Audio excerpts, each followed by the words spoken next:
Welcome to LOA Today. Walt Thiessen and life coach Wendy Dillard here. Today is Thursday, March 15th, 2018, 4 p.m. Eastern Time. Your daily dose of happy, your second daily dose of happy for the day. I love doing second daily doses of happy. I like first doses too, but when I get to do 2 a day, that's even better. It's like twice the fun. It's like double mint gum or something, you know.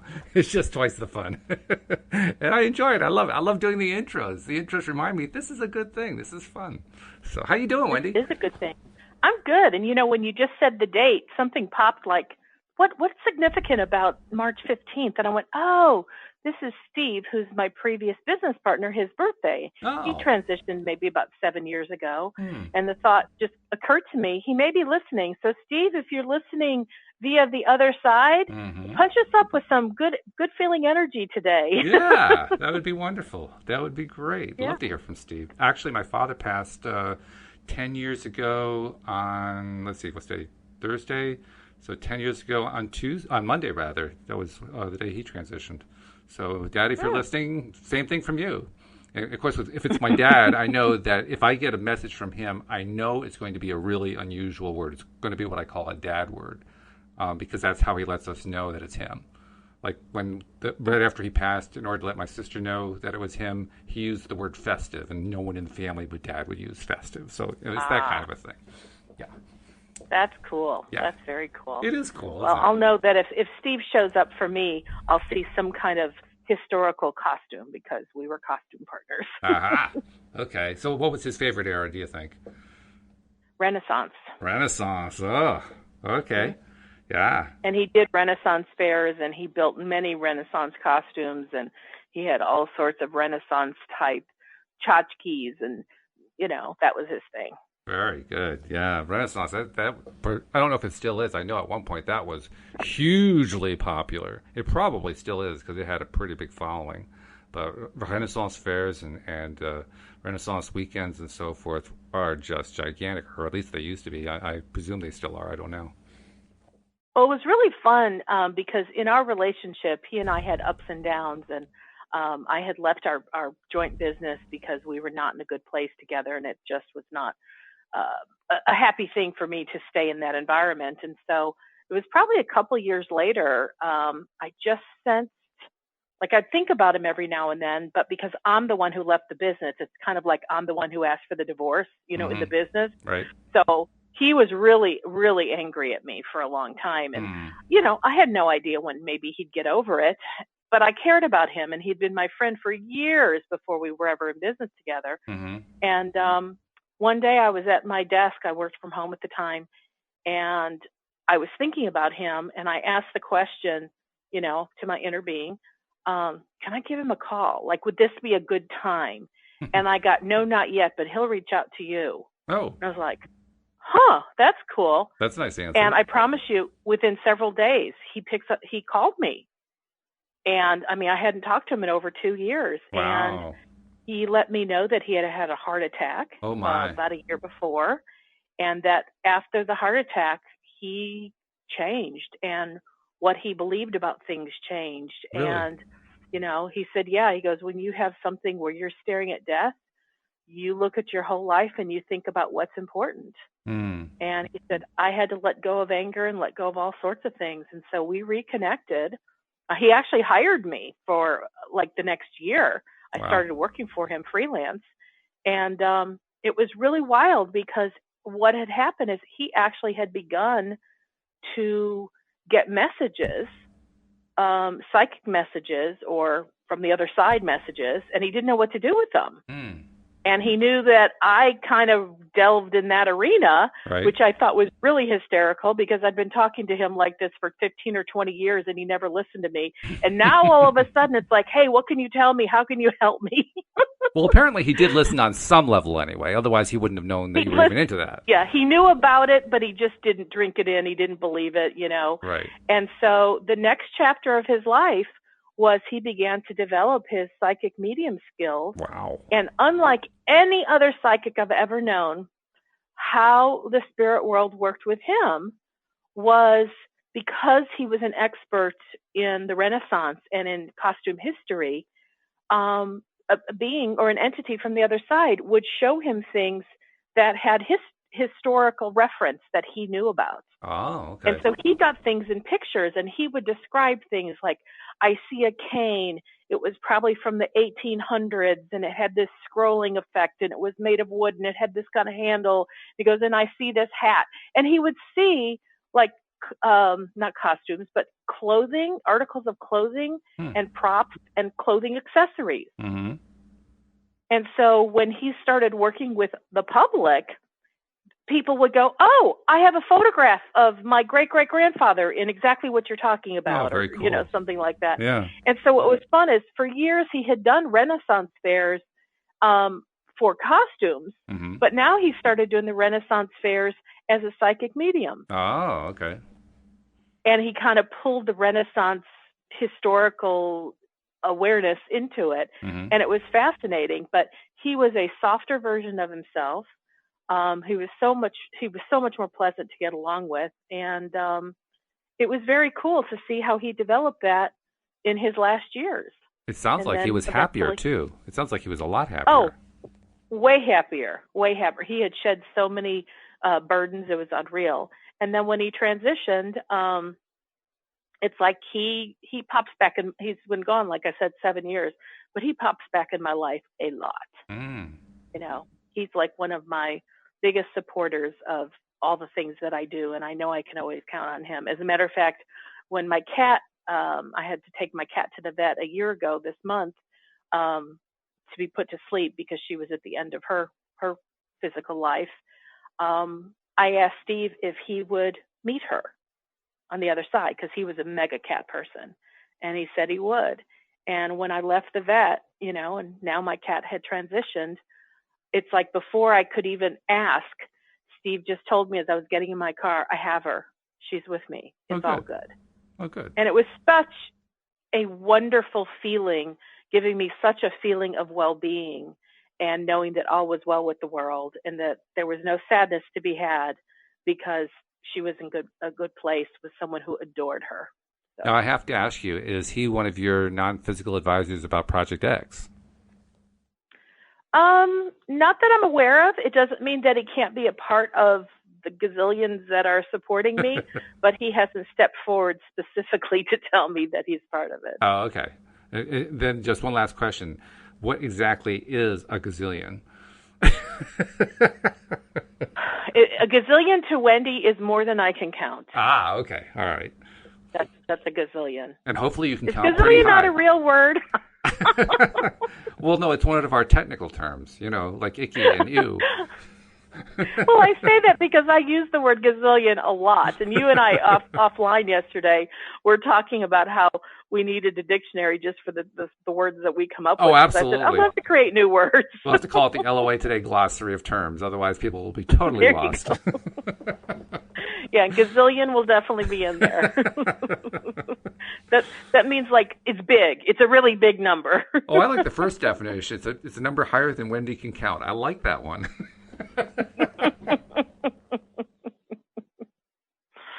Yep. How about you, Walt? Have you had anything splendid happening in your day today? I actually spent a good part of my day reworking what I thought I had finished yesterday.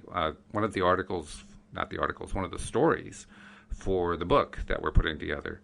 In the process of editing, I got to one of the stories that Louise and I are working on together, and she had written the first bit of it, and I had written some of it, and then we were kind of mixing them all together.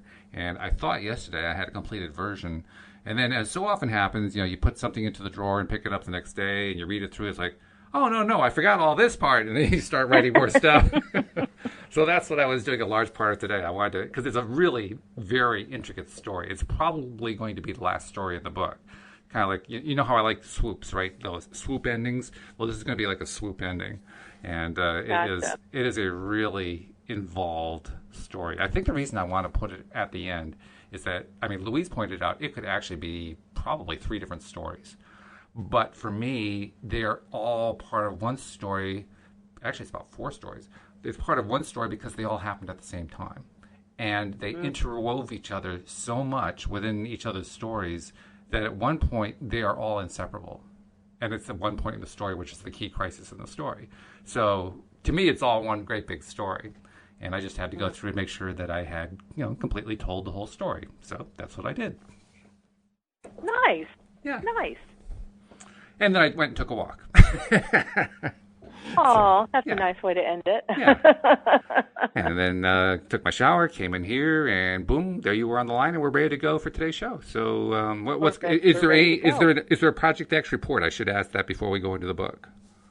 Nothing that I can think of that's anything unusual or new or different. Okay. It's more a continuation of a very solid feeling that all is well. Mm-hmm. Okay.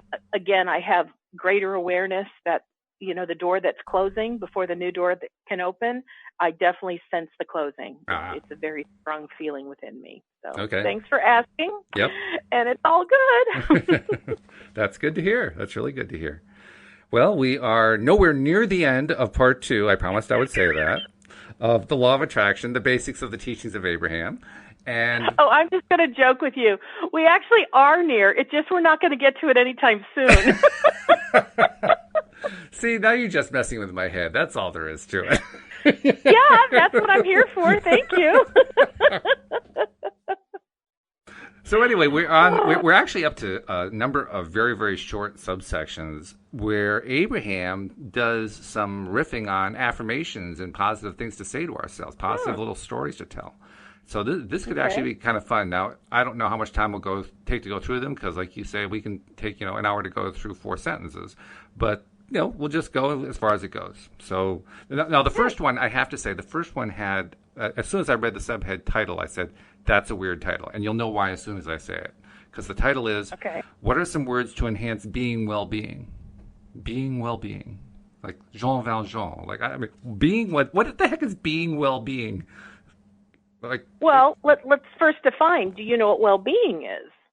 Hopefully it's being well within yourself, but I don't know. What's your definition of it? Well, no, I would agree. But because I do understand the way this sentence is put together, because this is kind of how a lot of folks in the metaphysical world speak now, that this is actually common languaging, that there's doing, there's being, and there's having. Okay. And I actually didn't put it in the appropriate sequence, but doing, having, and being is normally the sequencing that metaphysical people discuss those things in. And, if you have something, obviously you own it, you possess it. But if you do something, then you're taking an action. But when you're in a state of being, it's like that's like the ultimate place of owning, doing, and just existing in the essence of whatever it is that is the subject of your desire. Okay, well, I can follow that. So with that as a starting definition, how do we handle being well-being? Being well-being. Well, so like when you're in the state of happy, you can do happy, as in like you can do things that make you happy, or you can have experiences in your life that bring happiness. But when you're being happy, truly being happy, it permeates throughout the entirety of your being, of yourself, of your body, of your spirit, of your mind, of your soul. You're in the state of being. You're not becoming, you are it. Kind of like in the Christian Bible, Jehovah talks about himself as the I am. Okay. When you are I am, you are being. You're in a state of be. Okay. You're in a state of being. And so using this phrasing is common in the world that I live in, but I also understand it took me a long time to go, what the heck are people talking about? So it doesn't surprise me. Well, it sounds redundant. Understand it. I mean, being well-being is clearly a redundant phrase. So the question is, why does the word being have to be in there twice? Oh, because to me, it's not. The two different beings are completely different. The first being, when it says, what are some words to enhance being, that has to do with how you actually live in the energy of. And then well-being is a phrase unto itself. Well-being is like, it's a noun. What does it mean? It's like wellness. It's like wellness. So to rephrase, it's the energy of wellness. Yes. So it's like, how can you enhance having wellness in your life? How can you enhance being in the pool of energy that is wellness. Well, forgive me for being, blasé and non-metaphysical, but why can't we just say that? I mean, it seems more clear. You certainly can, and that's why, I kind of helped to redefine it. This is how many metaphysical people talk. And so this is a perfectly normal sentence in metaphysical terminology. People wonder why it took me long to get used to metaphysical terminology, but okay.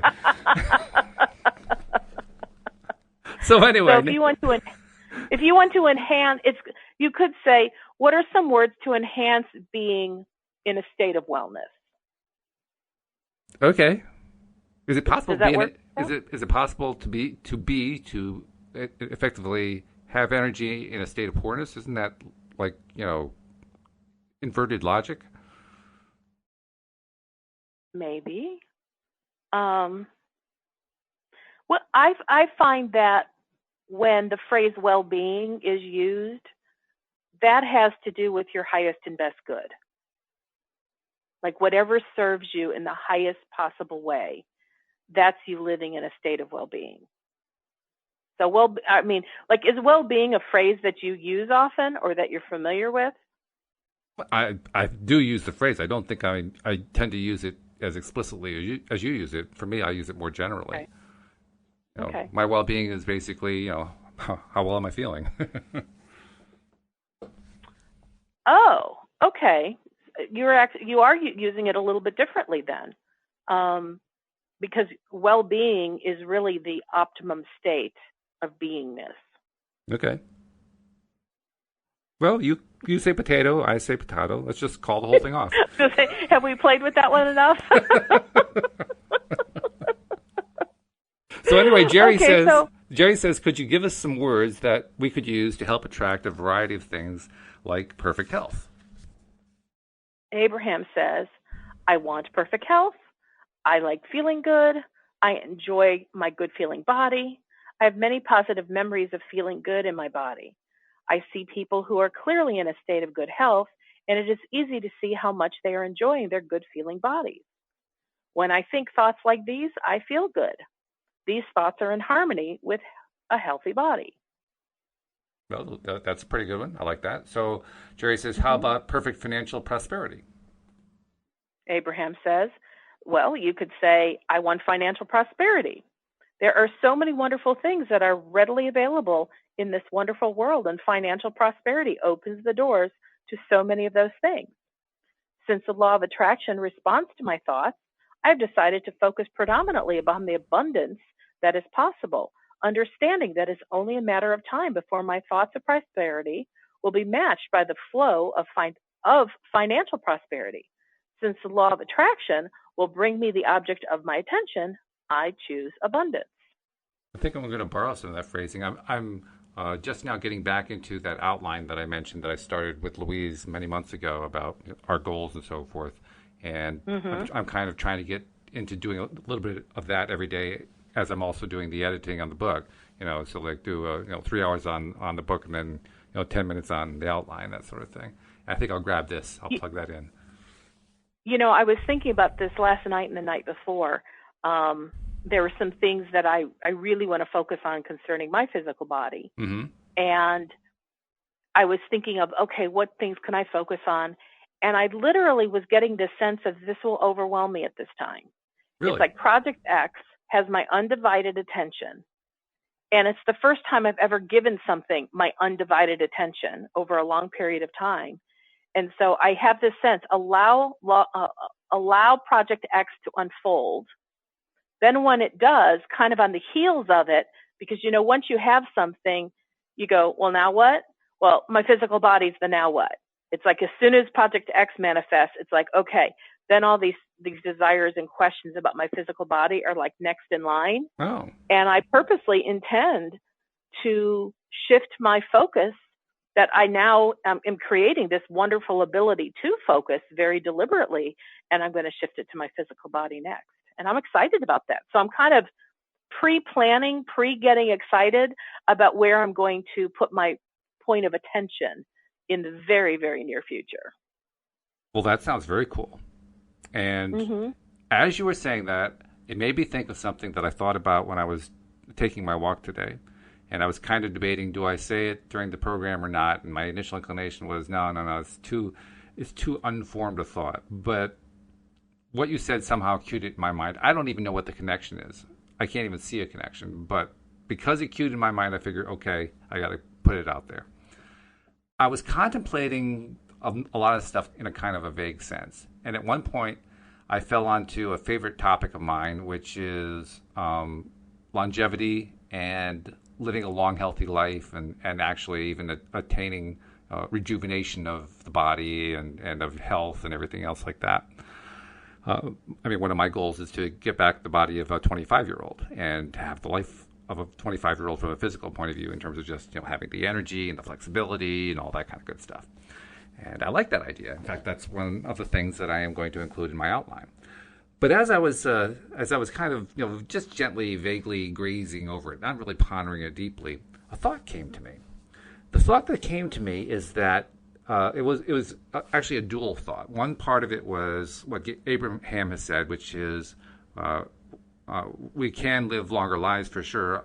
Obviously, we all die at some point, but that's just part of where we are as a species, as non-physical beings living the spiritual or living in the physical world, and that's just part of nature. It's the part of the way the whole thing works. But on the other hand, the potential for expanding lifespan is definitely there. So I was just kind of floating on that a little bit, and I noticed that the older people get, it becomes more and more common, and we all know this, for people, particularly non-alloy types, to focus on all the aches and pains, all the things going wrong, and so forth. And it also occurred to me that the people who focus on the most are the ones who tend to deteriorate the quickest. Well, not too much surprise there. Mm-hmm. But then what occurred to me is, as time goes on, certainly as an LOA, deliberate creation practitioner, I'm developing a better focus like you did. I guess that's what the connection is to what you said. We're developing sharper ability to focus deliberately on what it is we want to focus to, and getting better and better at not allowing ourselves to deviate and be distracted and put our attention elsewhere when we have our intention of staying right here, right on this point, that whatever that point is that we're looking at. Is it possible, I asked myself, that over time we become more and more powerful in this lifetime? And I have no way to validate that. I have no way to even explain how it could happen. But the reason I wondered about that is I wonder if as we go on, we actually do develop more and more ability to differentiate, to focus, to be specific about what we're focusing on. And I wonder if many of us do that by default as we get older. And in the process of doing that, we actually, to put it, I don't know a nice way to put it, so I'll just put it this way. We actually kill ourselves off faster because our power has gotten so much bigger, but we haven't learned how to use it right. And I wonder if that the inverse of that is if we can learn how to refocus better, that helps us to produce a longer lifestyle. Now, this is not pure LOA theory by any stretch, and I can't think of a way to fit this in. But the thought occurred to me, do we develop more power, more ability just because we're around here longer? Well, I have some thoughts if you'd like me to share my Sure, yeah. I mean, this is really unformed. This is like a nascent idea that just kind of came out of nowhere. I think you bring up some really interesting points. And what I would say is my belief is because when we come into the physical world, we are completely as powerful as we're going to be, kind of, sort of. I mean, we're powerful beings before we come here. And I believe we're powerful beings when we show up here. And then I believe we begin to dilute our power as we take on earthly thoughts that are actually resistant in nature. And I think every time we add more resistance to us, we're able to express our power less and less. And so, I mean, if you've heard the phrase, take your power back, I think what taking your power back is when you release beliefs that don't serve you, when you release pockets of resistance that are actually holding you down. and you become more powerful, and I'll use my words, the clearer you become. Mm-hmm. And how I define that is you've cleared so much of the negative stuff that was the baggage of your life that you kind of buoy to the surface lighter. And the lighter you are and the less baggage holding you down, I believe the more clear your energy vibration broadcast is. And then I believe you're more powerful both in your own person as well as the broadcast that you send out. So in a way, I feel like I've become more powerful the chronologically older I've become, but I don't believe it's because of age. I believe it has everything to do with how I have chosen to focus my thoughts and my energy. Okay, well, I certainly would agree with that from an LOA perspective. What I'm also trying to do, though, is explain why it is that among I'm trying to think how to describe it. The muggles, among those who are not LOA practitioners, those who don't follow the theory and don't really understand what's behind it and so forth, they just live their lives by default because they always have. Even among them, I still observe the increase in power, but I usually see it used in terms of producing negative results, just more powerfully, more quickly. So that makes me wonder if the power grows not just because we're focusing positively, but just because we're focusing, period, one way or another, positive or negative. Okay, well, that's interesting because I was using power in a more positive way, but I think you're talking about it, if we were to kind of take out the positive or negative, more intensity. Mm-hmm. Like you see a lot more, what I think I'm hearing is you're saying you see a lot more intensity in people's illness, well, in their focus, in the things they focus on, regardless of whether they're what we would call deliberate creators. I think the longer that people are here, they become better at focusing one way or another. And you see it in a wide variety of results that show up in their lives, but it's a stronger focus. I mean, the people who pursue the big dreams more often will tend to get them a little bit later. Some people get their dreams really early in life, but more people get some variation on their dreams later on in life. And I'm not saying that most of them are dreams I'd like to pursue, but nevertheless, they pursue them and they achieve them. And as they go through life and they're achieving more and more of those dreams, you can just see, like, pick any person who we know is a relatively famous person and just look at the way you see them in an interview or, when they're presented in a movie or, whatever it might be. Just look at the way their focus is. The people who have been doing whatever it is they're doing for the longer period of time, their focus gets so much better. Well, I guess I can't tell from what you're saying if you're referring to focusing on things that they desire or focusing on things they don't desire. Well, it can be either one. Or are you just saying whatever they focus on, they're just doing it more intensely? Exactly. It's whatever they focus on. I'm not selecting anything about what they're focusing on. But for instance, here's a more concrete example.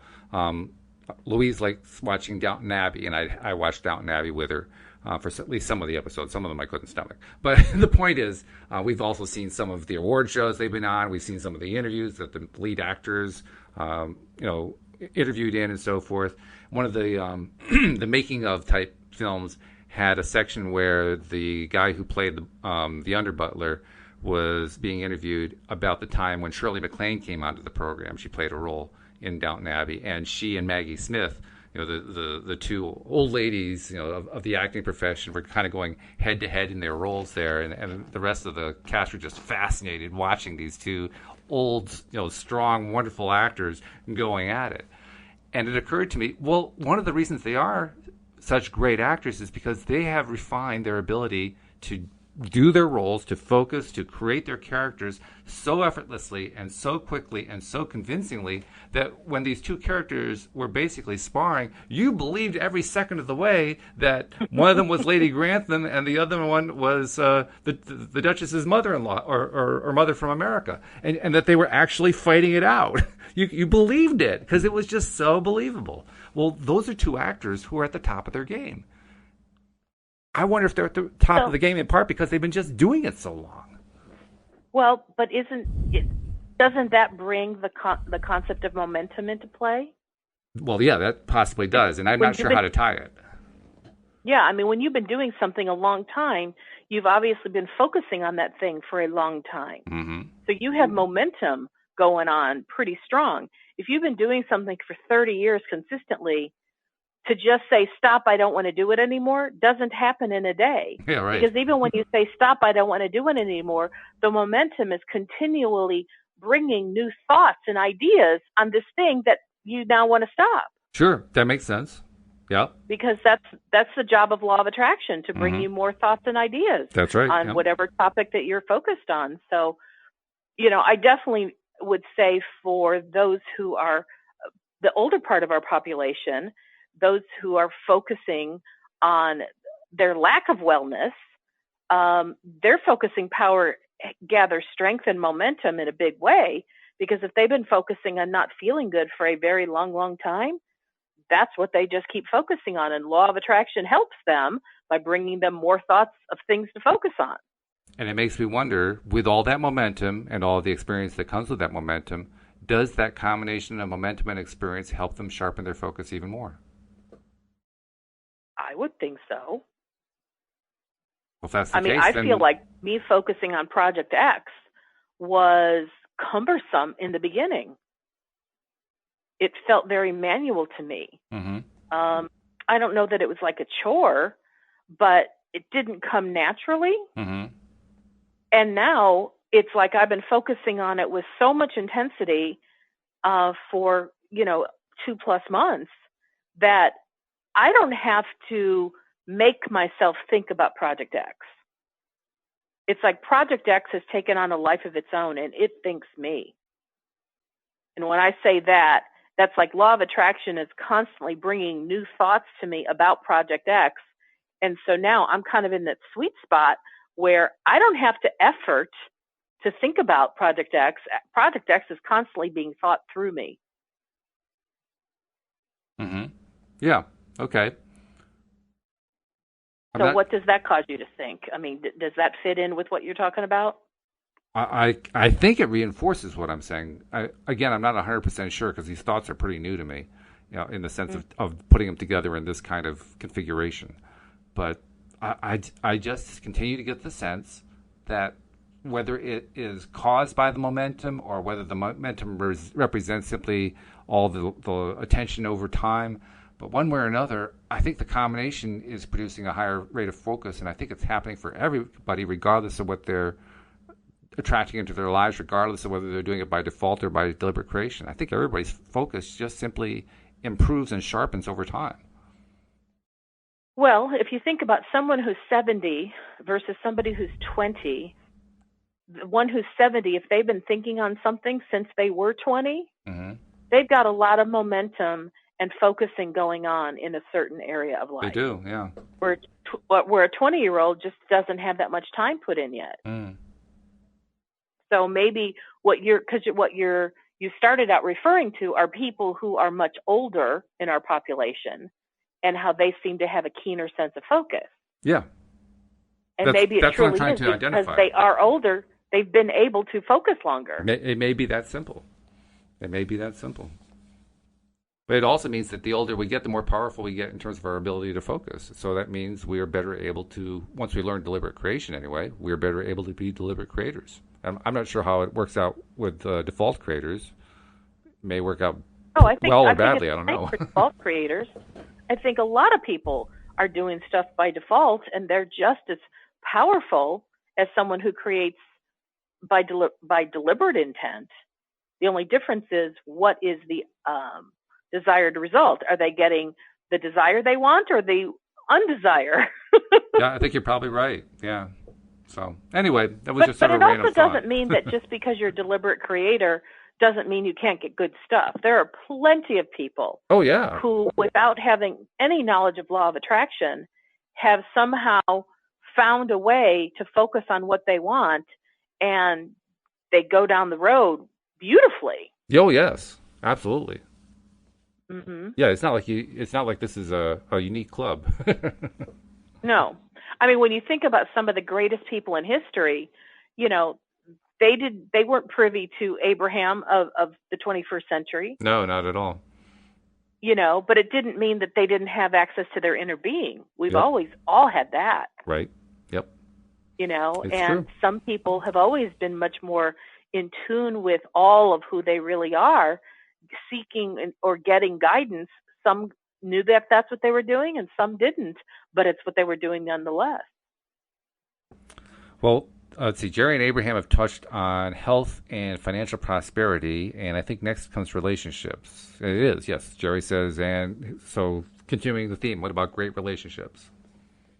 And Abraham says, some of the things that you can say are, I want great relationships. I so enjoy nice, clever, funny, energetic, stimulating people, and I love knowing that this planet is abundant with them. I've met so many interesting people, and I love the discovery of fascinating characteristics in people I meet. It seems that it seems that the more I enjoy people, the more that whom I enjoy. Oh, that is an ugly sentence. Let me say that again. It seems that the more I enjoy people, the more people whom I enjoy come into my experience. I love this time of spectacular co-creation. And Jerry says, how about positive non-physical experiences? Let me think about what that means. Positive non-physical experiences. In other words, he wants to attract positive non-physical experiences. What affirmations would he use to do that? Okay, and Abraham says, I want to attract those who are in harmony with me, physical and non-physical. I'm fascinated by the law of attraction and am comforted by the knowledge that when I'm feeling good, I can only attract that which feels good. I love understanding that the basis of that which is non-physical is pure, positive energy. I enjoy utilizing my emotional guidance system so I can rendezvous with that source. Oh, that's good.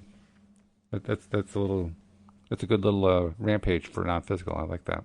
And then Jerry says, and what about continual joyous growth? And Abraham says, I am a growth-seeking being, and it is exhilarating to remember that expansion is not only natural, but inevitable. I love knowing that joy is simply a choice. Since my expansion is inevitable, I choose to have it all in joy. And Jerry asks, and that will By attract... the way, I love the word inevitable. Oh, really? I love the word inevitable. Why is that? Yeah. Because to me, it's bigger than just it. It's not just something I want is not just a possibility. Mm-hmm. I love when I have a knowing that it's inevitable. Oh, I see. Which is like, it's a done deal. It's Yeah. on its way. It's already done on a spiritual, metaphysical level. And it's just a matter of time until its inevitability shows up in three-dimensional form. Mm-hmm. I love that word. Okay. Project X for me has reached the point of inevitability. It's beyond the point of no return. Oh, absolutely. It's not just I wonder and I hope, and well, I've been working really hard towards it. It's like, oh no, it's done. It's so done. Very nice. I'm waiting, like we talked about yesterday. It's just like waiting for the closing date on a new house where you pick up your keys. It's like, I'm just waiting on the closing date of Project X because it's inevitable. I put down my down payment. Mm-hmm. I've been approved for the Project X project to come into my life. So it's inevitable. I love that word. I can understand why. So after asking about each of these little affirmation rampages from Abraham, Jerry summarizes by asking, and that will attract these things? And Abraham says, your words, and words is in italics, your words will not bring you immediate manifestation of what you are asking for, but the more often you say them and the better you feel while you are saying them, the purer or less contradicted your vibration will be. And soon your world will be filled with these things that have been spoken about. Words alone do not attract, but when you feel emotion, when you speak, that means your vibration is strong, and the law of attraction must answer those vibrations. And while it's not a happy word, it's not a happy word, but I love that one little piece that they threw in there. The purer or less contradicted your vibration will be. And the reason I like that Why is is that not a happy word? Well, it's not initially a happy word because when you contradict yourself about something you're trying to attract, that's usually a way of stopping it from showing up. So that makes it a little bit unhappy because you didn't manifest the thing that you wanted to show up. But the reason I like it is because it's a reminder that it's really rare in our lives when we have a true, pure, attractive quality to our thoughts and feelings. Most of the time, especially if we're learning to become deliberate creators on a massive scale, we're learning to be very pure. We're learning to be, purer than we've ever been. But it's really rare to be 100% pure and to hold that for a long period of time. That doesn't happen too often.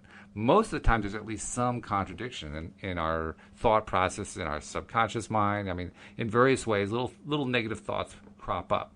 Although I have to say, when you do mirror work, they show up less and less often. Just as a little bit of a side there. But my point is, they're saying that the pure or less contradictory vibration will happen because you're continuing to repeat these affirmations over and over again. In other words, it's not about achieving purity, it's about reducing the level of contradiction. You don't have to eliminate it all. You just have to reduce it. And sure, ideally you want to get to the point where it's pure, but you don't have to be at purity before things start manifesting. That's a great piece of news. I totally agree. And I have seen energy or different issues in my life in terms of a weighted scale. I'm a Libra by astrological means, and the visual for me is like the scales, right, where you can put things on the left and the right, and they go up and down. And so that's a visual that I use quite often, even when I'm thinking about where am I in terms of the manifestation of something. How much resistance is on one scale versus how much pure positive energy is on the other side of the scale. Mm-hmm. And as long as you get more on the pure positive focus of focusing on what you desire, and when that one becomes more weighted and there's less of the resistant thoughts and energies and vibrations, it's like you move towards inevitability of manifestation. Yes, exactly. And so I don't know exactly at what point, because I don't think I was using this metaphor with Project X, but I know I've used it on many things where all of a sudden I just get a sense I've just hit the tipping point. And what that has always mean for me is that the resistance side is less heavy than it ever was. And I finally reached that 50-50 point, and now I'm at 51 or 52 or 53% more on the positive column than I am the negative. And I know when I've hit the tipping point and things are moving more in the direction of what I do desire, one, I will know that there's more momentum now moving in the direction of that which I desire. But two, now it becomes more feasible that what I want is going to continue so long as I continue on the path of focusing on that which I want in order to reduce that which I don't want. Yeah, that's a reinforcing thing, and it's a reassuring thing that even if we have a whole lot of negativity built up, and I say this from experience because I had a ton of negativity built up, and even now I'm still overcoming some of the momentum that's associated with that, although it's improving at a very rapid rate now. But for the longest time, I would say, even after I identified my negative traits that I didn't know I even had at the time, but I finally had to come to realize, yeah, they were really there and they were pretty strong. From that point on, I kept working on trying to get myself to feel better, trying to find ways to, appreciate things and to love things and love, my wife and people in my life and all that kind of stuff. And it worked. It as time went on, I got better and better and better at it. And yet it took the longest time to overcome that negative momentum. And finally, I did reach that tipping point. I'm not even sure where the tipping point was, to be perfectly honest. If I had to pick one, I would have said it was sometime either last November when I met up with you and Tom and Cindy, or perhaps a year ago in May when David came on board, because those are two key points where things started to really swoop upward for LOA today. And so I consider those to be really key points in my personal development and in the development of my life. But that's about as close as I can come to saying where the tipping point is. What I do know is, over time, wherever that tipping point was, I had finally reached it, and I could start to see the whole dynamic of my life changing. And that's very reassuring. It means I don't have to get rid of all of it at once. I can get rid of it at the speed that I can get rid of it and not worry about the fact that it's not all gone. And that's just, for me, that's just really reassuring. Other people don't seem to even care about it. I can tell from the way they post. They don't give a darn. But I care because it took me a while. So, like, great, I got here. Well, what is it? You said the ones on Facebook, they don't care about it, but you do. What is it? Overcoming their own negativity. They to my mind, if I'm describing it from my perspective, there are people who will go out of their way to explain to you how positive they are being, and then they'll explain all the different ways that it proved negative, and they will wax poetic about all the different ways that it proved negative. And then when you say, well, you need to focus more on the positive, they'll say, I am.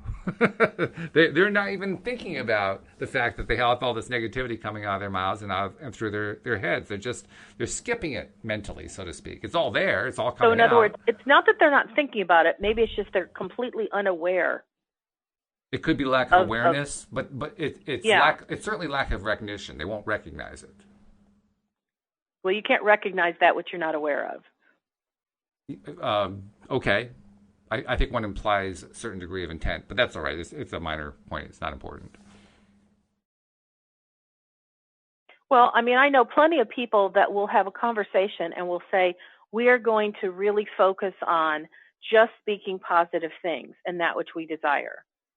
And then the very next paragraph is about this thing that they do not want. Right. And I'll think to myself, I do not believe that they're aware of this.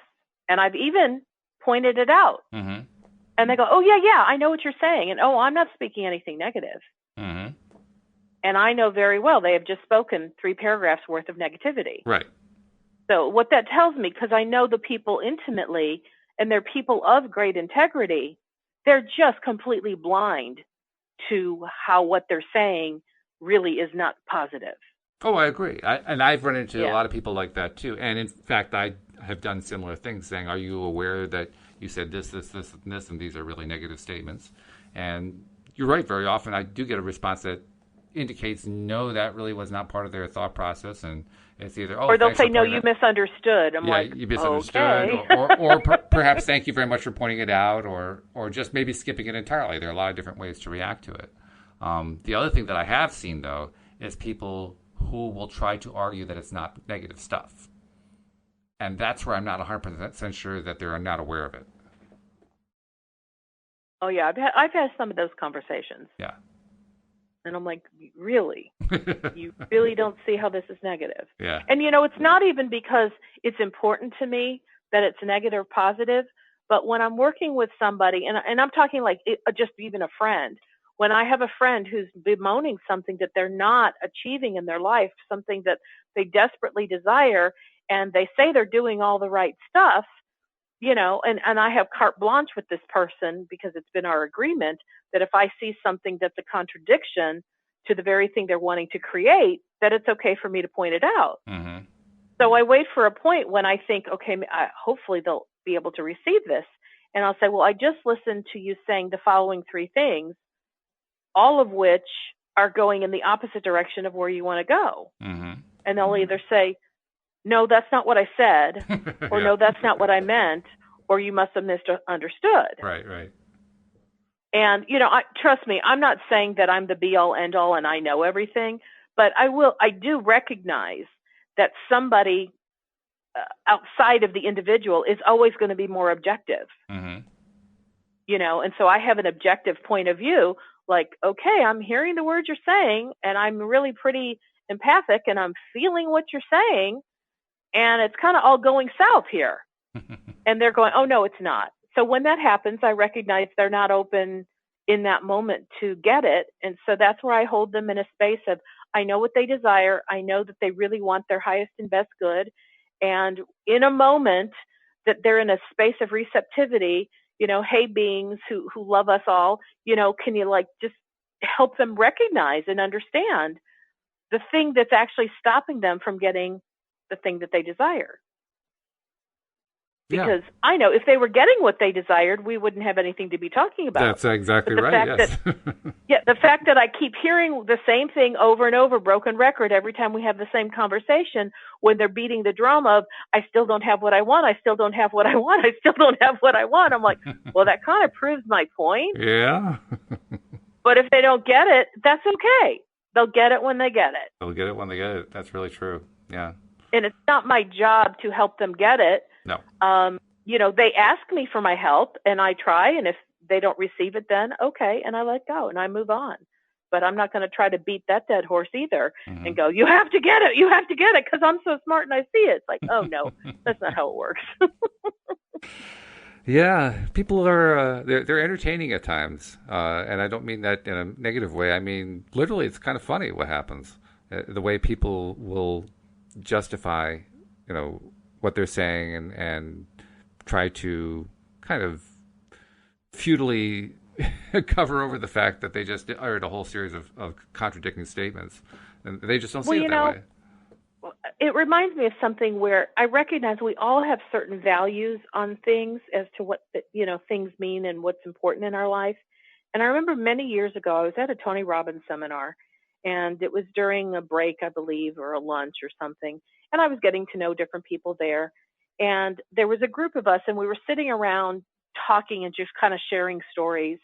And I had shared some story, and I don't remember the specifics of it, but I remember it was something where I had kind of berated myself with humor, and it caused everybody to laugh. And that was my intention, was to talk about something that was funny, that people could relate to.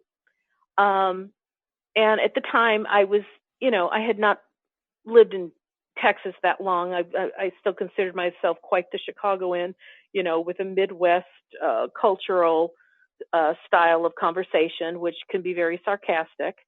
And I remember this gal pulled me aside after this gathering. And, I know, she didn't pull me aside. We just happened to have found each other together in the ladies' room waiting in line. And she said to me, hey, I listened to the story that you told about blah, blah, blah. And she said, I just wondered if you were aware of how much you were berating yourself in that story. And I went, yeah, but that's what was funny about it, because I can laugh at it now. And she kind of looked at me like I could tell she had a really strong intent. And I was having a hard time understanding her. Every time she'd say words, I felt very defensive, because I'm like, yeah, but this is my story. This is my thing. And like, what's it to you? And I could tell she was wanting so desperately for me to understand something. And she just kept talking, and she kept talking, and I kept being defensive and kept being defensive. So anyway, for as much difference as there was in our conversation, it never got ugly, unfortunately the line moved forward and we went and did what we needed to do. But her trying to get something across to me, even though in the moment I didn't get it. I mean, I truly didn't get it, because she was trying to say to me, I recommend you never tell that story again, because in telling it, you're actually hurting yourself. And I was in complete disagreement with her. But that story just I couldn't let that go. It's like I just kept thinking about that and thinking about it and going, there is something in here that just, I sense that there's a niggle of truth, and I have not been open to receive it, and I don't know what it is. So I just kind of kept that in my focus with the expectation that I would get some new awareness, because, you cannot see what you cannot see. And at that moment, I could not see what this girl was talking about. And for me, in other words, for me to make a big change in how I tell my stories and in how I do humor and whatever, I just didn't get it. And so I don't know how long it took me, but I started to understand about things that were important to me. And making connection and having good rapport is definitely something that's high on my values list. And getting people to laugh was always like the easiest way to get people to rapport and bond with me. So that was like a strategy that I'd been using for years. And it was so successful. My thought is, why the heck would I give that up? But the more I thought on this, she was not at all saying that because I had said that, like, hey, this is how I bond with people. It's my, it's my ace in the hole. And she wasn't refuting any of those things, but she was trying to say yes, but at the expense of you. And that was the part I didn't understand for a long time. And then I did start to understand things on a bigger level, as in when you say something negative to another person, your unconscious mind doesn't know the difference between them and you. So when you spew ugly words to them, your spirit feels the negativity as though it's being said to you. And that was a concept that was new to me. But I started to recognize the validity of that. Because when, like I've shared this before, like when I'm talking to somebody in a customer service role and I'm getting all upset and angry and frustrated with them, I pay the price, because when I get off the phone, I'm angry and frustrated and ticked off for a good couple hours. So if I want to get mad at somebody, I do it at the expense of feeling really ugly for a long time. So back to this lady's, gentle commenting to me, I eventually agreed with her that when I tell a story at the expense of berating myself and making myself look stupid or ugly or dumb, I was actually taking in the feelings of stupid, ugly, and dumb. And yes, I may have told a story that made a whole room full of people laugh, but that was only for the moment. But I'm the one who was still holding on to these feelings of negativity. I didn't know it at the time that's what I was doing, but I started to dig under the hood. And I went, oh, now what do I do? Now that I recognize that this is actually hurting me, how do I build rapport? That's the reason I was willing to do this at my own expense, because I was building rapport and bonding with people. So eventually I found other ways to talk about things in a way that didn't hurt me, but that uplifted everyone. And we all still got a laugh. Now, it took me a while to do that, but I guess I'm sharing that because we're talking about, people who don't get it. And it's like, I understand when you don't get it, because you don't get it when you don't get it. I was blind to it because I had very solid reasons for why I was doing what I was doing. And it felt like really good reasons. And why would I give this up? Until I found another idea that caused me to go, this is hurting me. I'm going to let this go. Don't know how, but I'm going to. And so I would say I no longer use humor to berate myself to get people to laugh. That's a good thing. Yeah. That's a very good thing. But, I mean, and I wanted to throw that out there because we were kind of making others like the bad guys because they don't get it. But it's like we all are in that place until we get it. Oh, yeah. And let me be really as clear as I can. I was trying to do that before, but I guess I didn't do a good job. I really wasn't trying to say that they don't get it, that to make them out the bad guy or anything like that. I was simply trying to identify a pattern that was going on. That's all I was worried about. But you're right. And I did understand that. I just wanted to kind of expand that idea in a broader sense, because it's really easy for most of us to think in terms of us and them. Sure. And when we have a point of view, everybody else is a them. But when we can put ourselves in the position that we go, there is no us and them. It's just all us. The only other thing that there is no of, unfortunately, is there's no more time. So we have to kind of draw a line there. But this has been great. But I think we managed to do almost a whole page. We did. Well, we completed the section. That's a good thing. So we actually did a little bit more than a page. So good for us. We did a page and a half. How about that? Woo-hoo! Yeah. This is like, this is Indianapolis speed.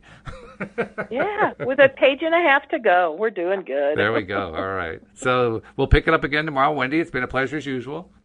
Absolutely. Let's do it again. We shall do exactly that. We hope you join us as well here on LOA Today. Goodbye, everybody. Bye-bye now.